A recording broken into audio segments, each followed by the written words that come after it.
What up YouTube, this is Beat the Best, and today I will show you my swag jump strategy to get between 80,000 points to 180,000 points almost every single game. First of all, if you're using the touchpad on your laptop, give up trying to get a high score unless you have a mouse so you can connect to your laptop, because the touchpad offers less control and it's just not good for this game. So you can get any cheap mouse or just get any old mouse that you have, doesn't matter. Now with that out of the way, let's talk about how the scoring works, because if you don't know how the scoring works, you don't know what you should do to get a higher score.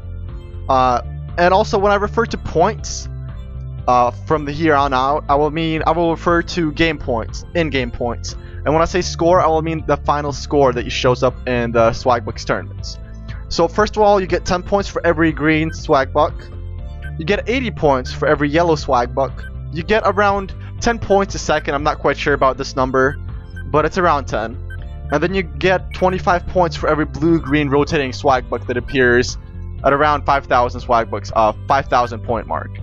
And at the end, all your points get multiplied by 10 to get the final score. So now that we have that out of the way, now that you understand the scoring, let's talk about the strategy. Basically, the game has either 3 or 4 stages depending on how you look at it.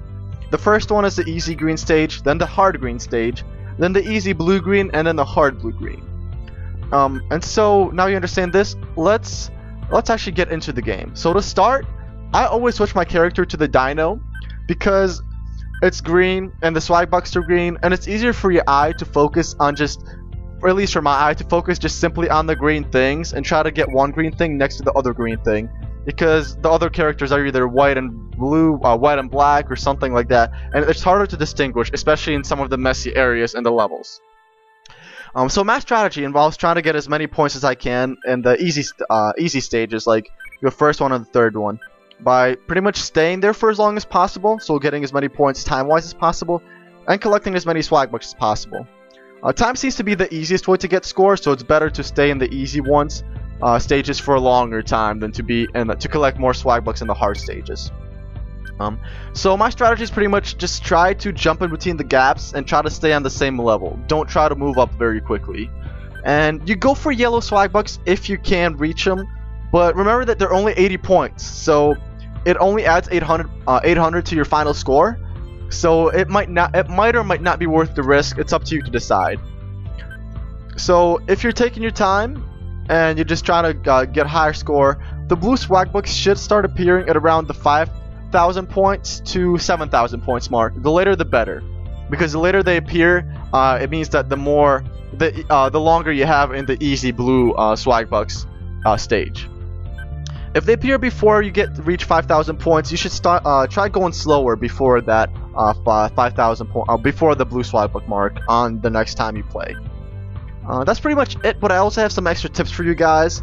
So when you get to the hard blue stage, when the blue things start appearing one at a time from the top of the screen, just keep your eyes at the top of the screen and just see where they appear and move your mouse there right away, because otherwise you're not going to be able to get it.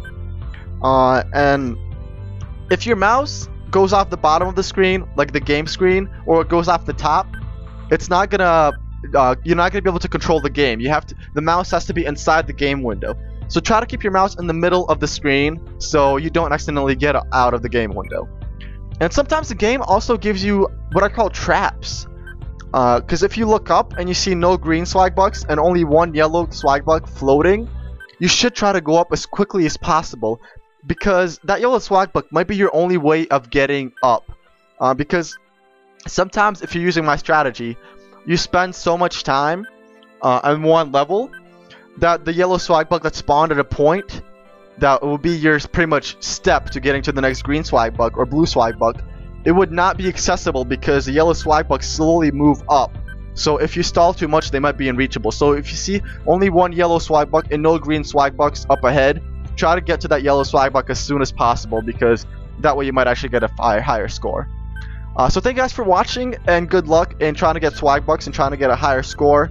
You can watch the rest of my game to see how I do. I get around 140,000 total score, I think. Or you can just go practice what I taught you. Either way is fine with me. I hope you get a good score. So thank you for watching, and please subscribe or like if you liked the video.